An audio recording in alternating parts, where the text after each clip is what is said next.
Hola, ¿cómo les va? Tengan una buena jornada y sean ustedes bienvenidos a una nueva entrega de Derecho Societario en nuestra asignatura Derecho Comercial 2 o Derecho Privado 3.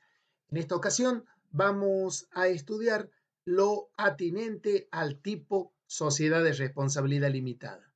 Como su nombre lo indica, ustedes estarán relacionando esto con la responsabilidad de los socios por las obligaciones sociales. Y si así lo hicieron, están en el sentido correcto, puesto que los socios en este tipo de sociedad, que también lo denominamos SRL, van a responder con el aporte en forma limitada, en principio, por las obligaciones sociales. Decimos también que mientras presentamos el tipo, que es un tipo mixto, porque ustedes verán que tiene disposiciones de los tipos personalistas que estudiábamos clase anterior, de las sociedades por parte de interés, colectiva, en comandita simple y de capital industria, y también sus disposiciones abrevan en las sociedades por acciones. Por eso decimos que es un tipo intermedio o es un tipo mixto. Como ustedes están viendo en pantalla, habremos de transitar por varios caminos que atañen a este tipo social en esta, la primera de dos entregas, de dos clases para analizar el tipo de la sociedad de responsabilidad limitada. Vamos entonces al primer punto que nos ocupará de esta sociedad, la denominación. ¿Cómo se llamará este nuevo tipo social? La particularidad es que la ley no permite razón social. Quiere esto decir que la nominación de uno, varios o todos los socios no habrá de ser indicativo. En consecuencia, en estos tipos de sociedades, en la SRL, vamos a utilizar el nombre de fantasía, aunque a veces coincida la denominación con el nombre de uno o de varios de sus socios, pero no es indicativo de la identidad de los socios. Por ello que nuestra ley dice que no hay razón social y debe contener, luego del nombre de fantasía, del nombre de persona, de lugar, de animal, de cosa, en fin, su abreviatura. Y atención porque su abreviatura, las palabras sociedad de responsabilidad limitada, y atención, les decía, porque aquí hay una innovación. La ley permite las siglas. La sigla, es decir, la primera letra de las palabras sociedad de responsabilidad limitada, con mayúscula y con puntos, S.R.L, como le llamamos comúnmente la SRL. Es decir, que tenemos tres opciones para identificar el tipo. O la palabra completa, sociedad de responsabilidad limitada, o su abreviatura, o su sigla SRL. Cualquier desliz o inobservancia o inaplicación de la denominación hará responsables ilimitada y solidariamente al gerente. Así habremos de llamar gerente al administrador y representante de la sociedad, porque pertenece al órgano de la gerencia. Aquí tiene nombre la administración y representación y se llama gerencia. Hay otra particularidad. Nuestra ley de sociedades prevé un número máximo de socios y nos dice que el número de socios en una sociedad de responsabilidad limitada no podrá exceder de 50. Les recuerdo que socios pueden ser tanto personas humanas como personas jurídicas. Y a partir de la reforma del año 2015, como hemos estudiado allá por el artículo 30, en la parte general, las sociedades por acciones también podrán participar en la sociedad de responsabilidad limitada. El rasgo característico de esta sociedad, como su nombre lo indica, es que los socios habrán de limitar su responsabilidad a la integración de las cuotas, es decir, de la porción de capital que suscriban. Y aquí les voy a decir de paso que el aporte del socio se habrá de materializar en lo que llamamos cuotas, aunque la palabra no es materializar, porque el capital se divide o se fracciona imaginariamente en cuotas. Y lo que hacen los socios es suscribir e integrar cuotas, pero no cuota parte, cuotas sociales, porque habremos de ver luego que el capital se divide en cuotas. Y a continuación explicamos qué es esto de las cuotas, porque ustedes nunca van a ver una cuota, como tampoco yo, porque no son materiales, no son como las acciones. Por eso la ley utiliza el verbo divide y no representa, como lo estudiaremos en las sociedades por acciones, cuando veamos que el capital allá en las por acciones se representa en acciones, porque las acciones pueden estar materializadas. Las cuotas no se materializan y ustedes sabrán que la cuota es una división, es una fracción y por ende indivisible en lo que respecta al capital social. Como todos sabemos, el capital a su vez está conformado por la suma de los aportes de los socios. Las cuotas sociales entonces tendrán igual valor. No se puede establecer todavía, nuestra ley no lo permite, la categorización o las distintas clases de cuotas. Las cuotas entonces tienen igual valor. ¿Y qué valor le vamos a poner a la cuota? El de pesos 10 o sus múltiplos, 10, 100, 1000 y todas las cuotas, como lo dijimos, tienen igual valor. Las cuotas no se pueden dividir porque jurídica y patrimonialmente constituyen una cosa indivisible. Sin embargo, varios socios pueden ser copropietarios o condóminos de una misma cuota. Y es lo que ocurre en el régimen de las sucesiones, cuando un socio ha fallecido y se prevé la incorporación de los herederos y vienen siendo como copropietarios en todas las cuotas. A su turno, las cuotas, a diferencia de las cuotas partes de la sociedad colectiva, en comandita simple y de capital e industria, recordemos la parte general, aquí las cuotas pueden ser dadas en prenda, es decir, en garantía por una obligación de los socios. Y también pueden ser embargadas. Embargada significa obtener una garantía forzosa por las cuotas en juicio. Y si pueden ser embargadas, podrán ser también sacadas a remate o ejecutadas, cuestión que no podría hacerse en las cuotas partes de las sociedades por parte de interés. Las cuotas pueden ser dadas en usufructo. ¿Qué significa el usufructo? Es un derecho real que los socios le otorgan a sus acreedores, donde le ceden el derecho de usar y gozar del producto económico de las cuotas, porque la condición de socio no se puede ceder en usufructo. Vamos a hablar ahora del contrato. No hablamos del acta, porque la ley, a diferencia de lo que fue el proyecto original de reforma de nuestro Código Civil y Comercial, no admite las sociedades de responsabilidad limitada con un solo socio. De modo tal que tenemos que hablar del contrato, que habrá de celebrarse, tal como también tendríamos que aplicar esta noción a las sociedades por parte de interés, por instrumento público o instrumento privado.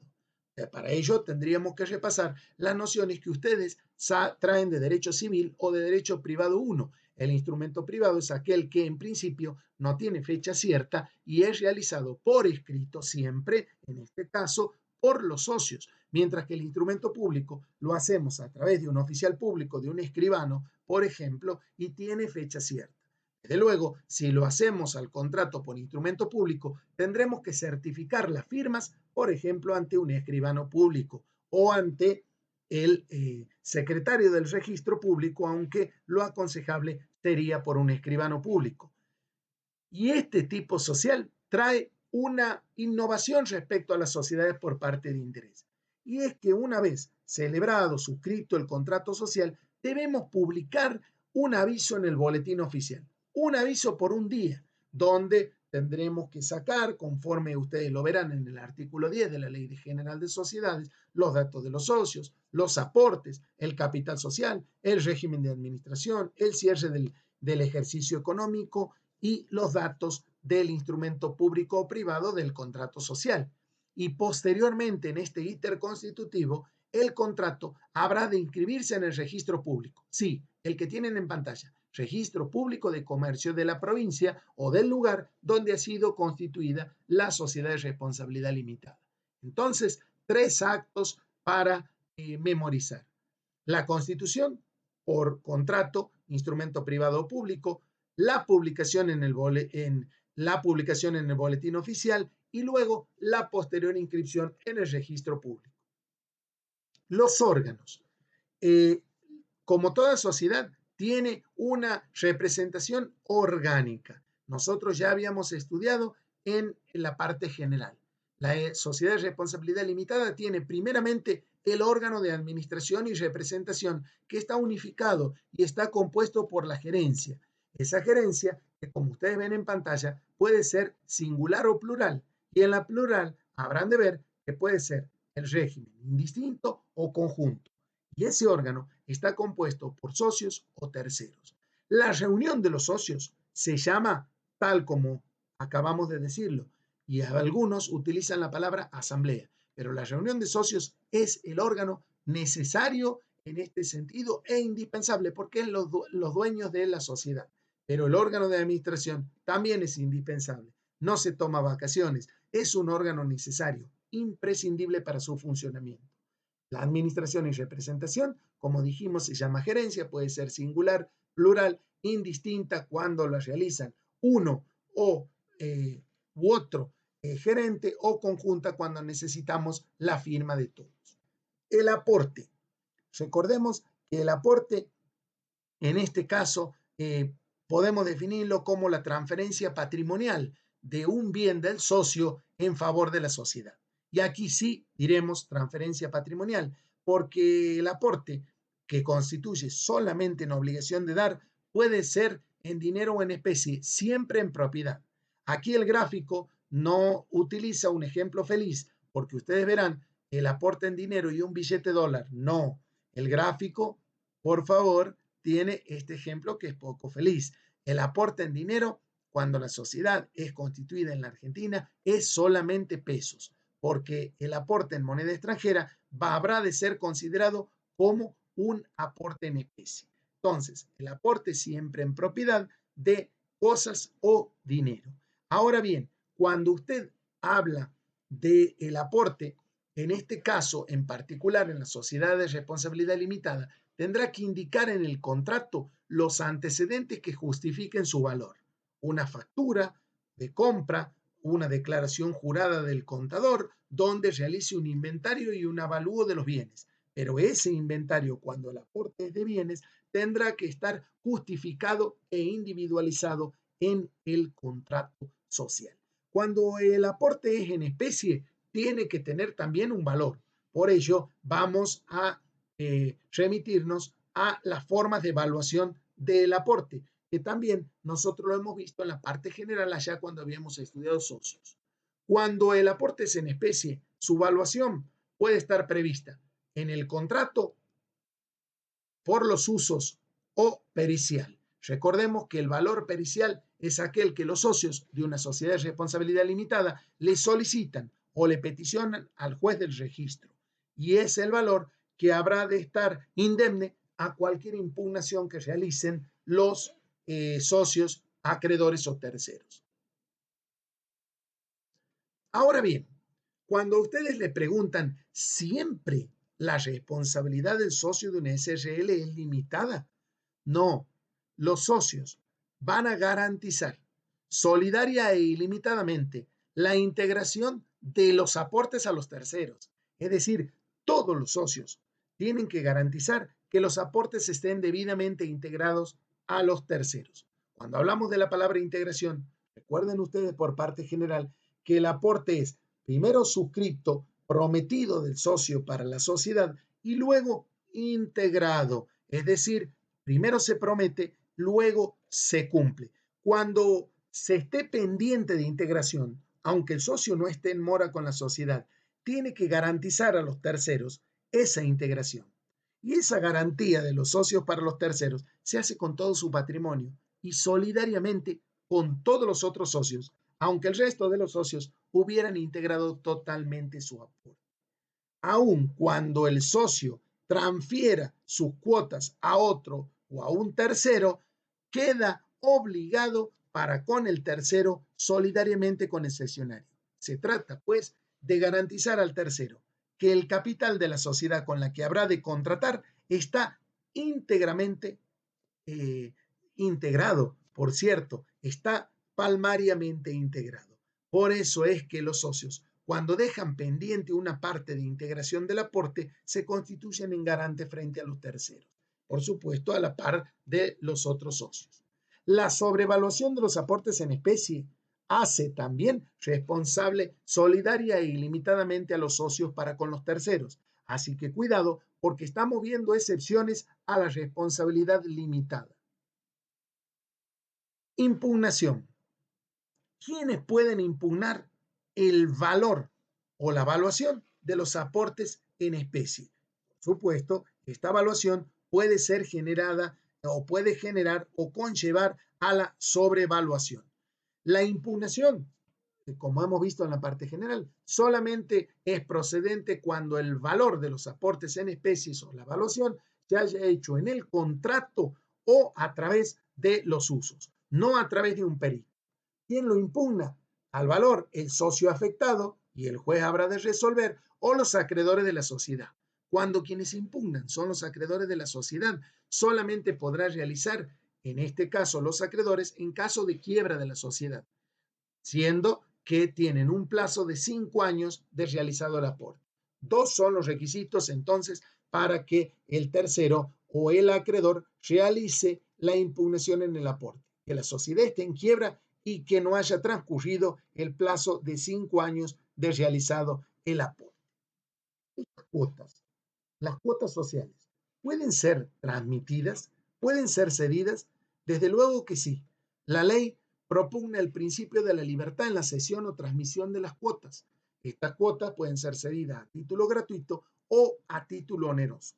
Desde luego, la ley ni el contrato podrá prohibir la cesión o transmisión de las cuotas, mas sí podrá limitarla y para ello habrá de regular un requisito o una serie de requisitos para su limitación. Desde luego, si queremos hacer una transmisión o cesión de cuotas, tenemos que prever un contrato de cesión o transmisión del contrato, de las cuotas, perdón.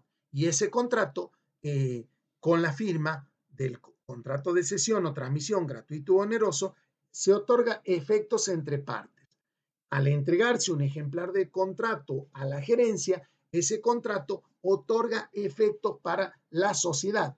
Entonces, cuando los socios se enteran de los otorgantes, cedente y cesionario, le es oponible, se enteran y es válido la cesión desde la firma del contrato.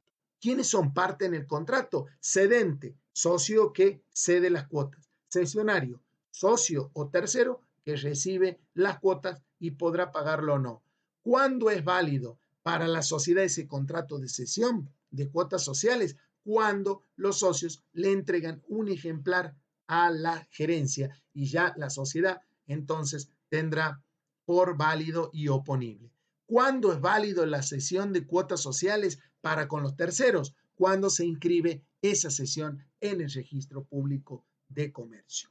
Y aquí tenemos un rasgo publicístico que la ley de sociedades, general de sociedades, digamos, identifica a este tipo mixto con las sociedades por parte de interés en cuanto a que toda cesión de cuotas deberá publicarse en el boletín oficial y deberá inscribirse en el registro público. ¿Por qué? Porque asimila a esta cesión de cuotas sociales a una modificación de contrato.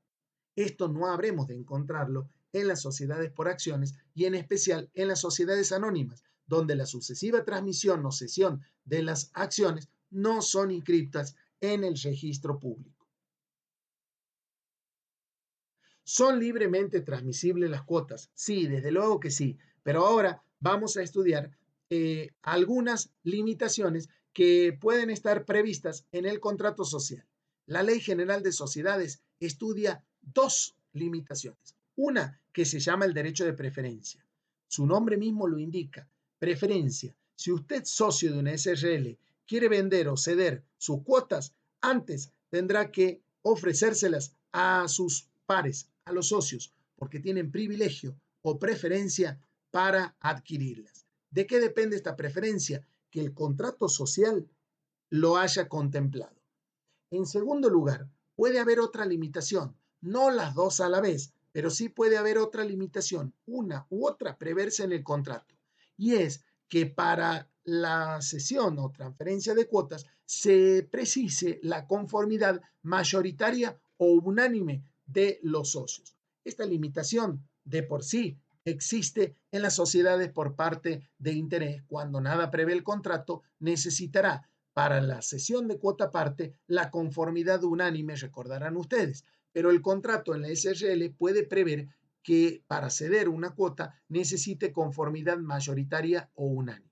La preferencia. El derecho de preferencia estará otorgado en favor de los socios o en favor de la sociedad, pero la sociedad, como no puede ser socia de ella misma, tendría que adquirir las cuotas con las utilidades o reservas libres para reducir luego el capital, es decir, para sacarlas de circulación, para sacarlas del capital social.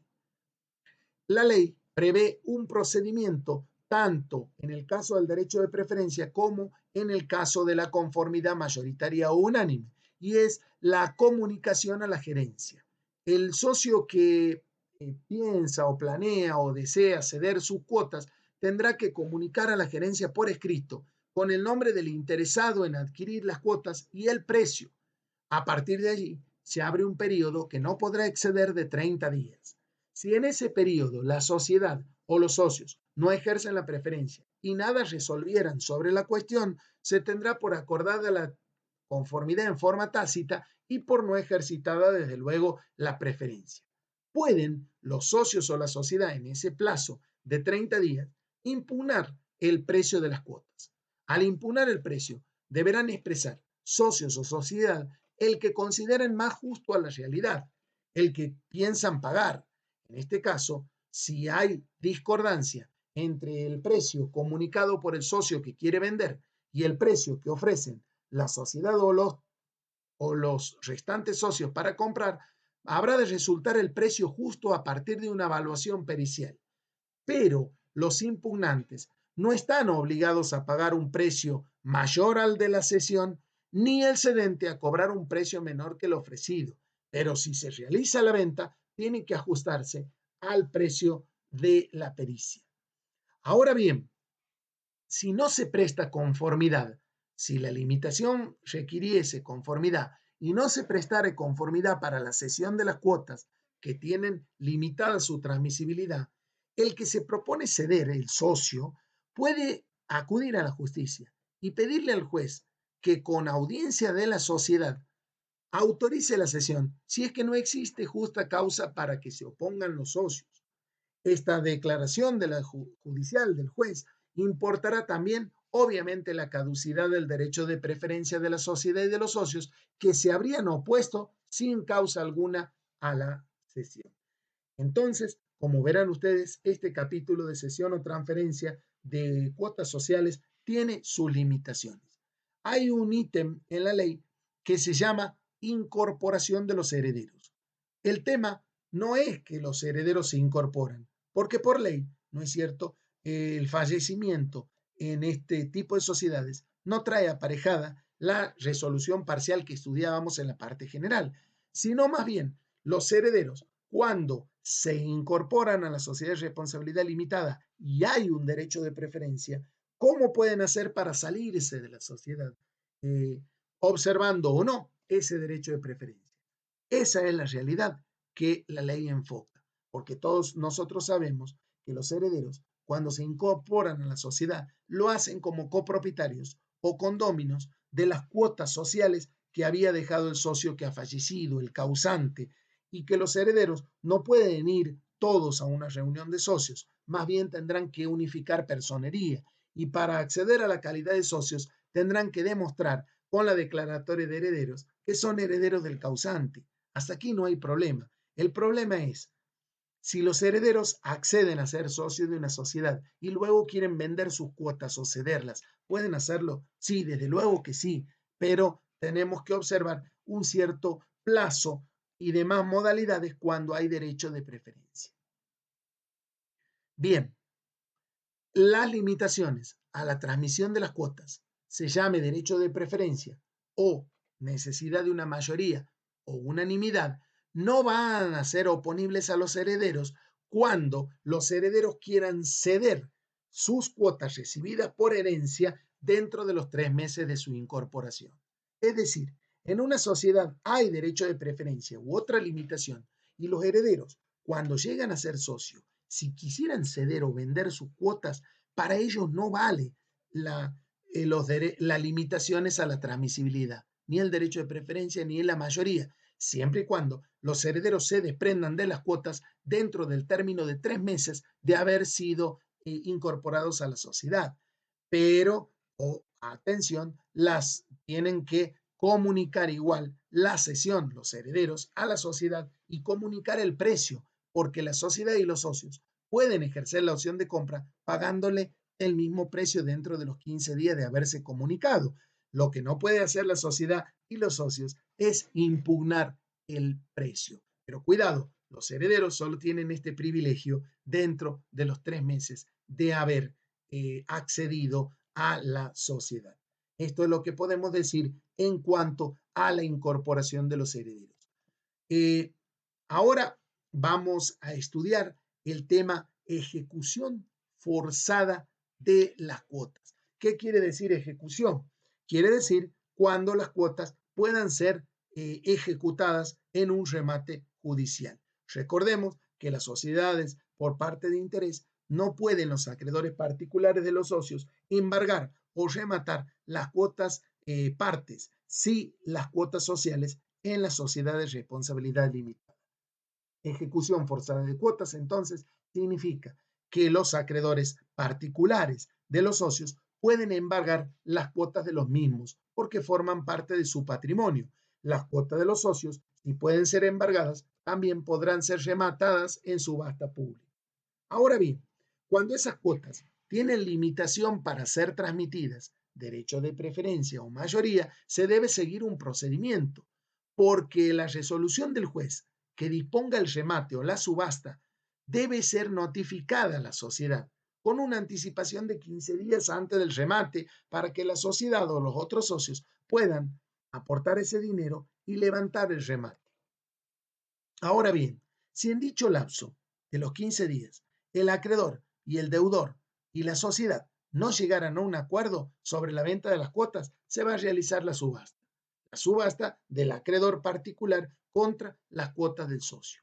Pero el juez, realizada la subasta, no podrá adquirirla, no podrá adjudicarlas si dentro de los 10 días próximos a la subasta se presentan los socios o la sociedad y depositan el importe de la persona que hubiera sido adjudicada en el remate. Pues bien, hasta aquí vamos llegando a ver el último punto. ¿Cómo se toman las mayorías para una decisión social válida en la sociedad de responsabilidad limitada? Ante todo, tenemos que aclarar que la mayoría es de capital. Quiere decir que aquí la mayoría no es por socio, sino por cuota. Cada cuota vale un voto. Entonces, en este caso, la mayoría se tiene en cuenta por cada una de las cuotas. Y aquí tenemos que distinguir las resoluciones que tengan por objeto la modificación del contrato de aquellas resoluciones que no modifiquen el contrato. Cuando la resolución modifique el contrato, la mayoría puede o debe estar establecida en el contrato social. Si así se lo establece, debería representar como mínimo más de la mitad del capital social. Si la mayoría no está prevista en el contrato y el contrato social nada dice de qué mayoría se necesita para modificar el contrato, se habrá de requerir el voto de las 3/4 partes del capital social. Pero cuidado con esto, si un solo socio representar el voto mayoritario, se necesitará además el voto del otro. Esto es lo que hace que el tipo sea mixto. Cuidado, un solo socio, si representa, aunque sea el 90% de las cuotas, necesita siempre el voto del otro. Por eso aquí salta el rasgo también personalista. De modo tal que si tenemos dos socios, por vía de ejemplo, vamos a necesitar para modificar el contrato siempre la unanimidad. Las resoluciones sociales que no, perdón, en las resoluciones sociales que no conciernan a la modificación del contrato, por ejemplo, designación o revocación de gerentes y síndicos, aprobación de estados contables, adoptarán por la mayoría del capital presente en la asamblea o que participe en el acuerdo, salvo que el contrato exija una mayoría superior. Atención con este derecho, y es el derecho de acrecer. Cuando se aumenta el capital social y se emiten nuevas cuotas sociales, el socio ausente o que votaron contra el aumento del capital social tienen derecho a suscribir cuotas proporcionalmente a su participación. Siempre la participación de uno da derecho a crecer adquiriendo las nuevas cuotas en la misma proporción de la que los socios lo tuvieran. Hasta aquí llegamos entonces con la primera parte de la sociedad de responsabilidad limitada. En la próxima habremos de adaptar una clase a lo que tiene que ver con los órganos de la sociedad de responsabilidad limitada y habremos de repasar estos conceptos. Será hasta entonces y muchas gracias.